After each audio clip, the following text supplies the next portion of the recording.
Afnah Hamimi, kau lah manusia yang paling tak layak nak bercerita tentang politik matang. Baru-baru ni kita dengar kenyataan dan juga cadangan daripada Afnah Hamimi dalam parlimen.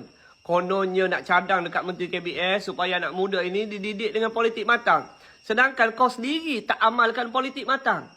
Baru-baru ni kita dengar kenyataan jaguh kampung. Si Afnah Hamimi ni kononnya membidas kenyataan daripada Datuk Seri Anwar Ibrahim. Dengan konteks yang cuba dibawa, kononnya ucapan Datuk Seri Anwar Ibrahim itu cuba nak pandang remeh isu yang melibatkan pijak Al-Quran tu. Inilah masalah diorang. Klaim macam-macam. Klaim nak jadi jaguh kepada orang Melayu. Nak memperjuangkan bangsa ni, kita kena perjuangkan juga bahasanya. Tu baru betul. Tapi masalah kau sekarang ni Afnah Hamimi, apa yang disebut oleh Datuk Seri Anwar walaupun menggunakan ras bahasa yang rendah, kau gagal nak faham. Lepas tu kau salah tafsir. Kerajaan lah ni memang paling tak guna. Kerajaan yang paling tak guna ni lah ni. Saya cakap terus terang kan. Memang tak boleh sabar lah. Apa yang PMX kata hari ni.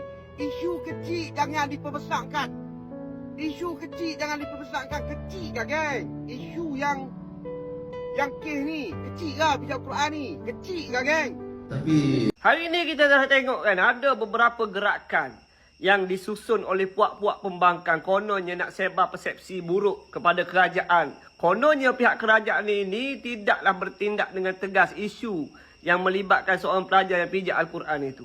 Cuba korang telusuri dan lihat betul-betul benarkah kerajaan hari ini tidak mengambil langkah yang betul ataupun tidak bertegas. Cerita tu tak betul. Lihat kepada update-update terkini berkenaan dengan suspek.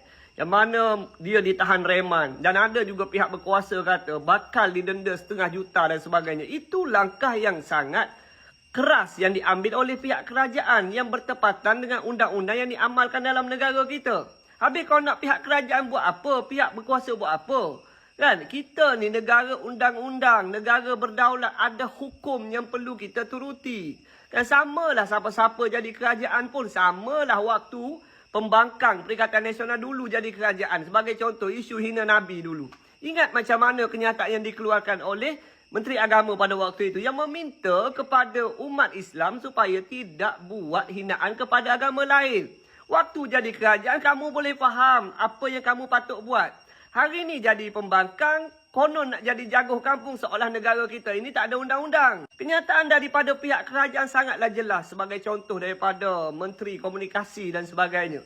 Dan ada juga pihak yang cuba nak salahkan DAP, kononnya DAP tidak bersuara. Kalau kita nak bertindak adil, nak kata DAP tak bersuara, tengok dulu dan cek dulu, kan?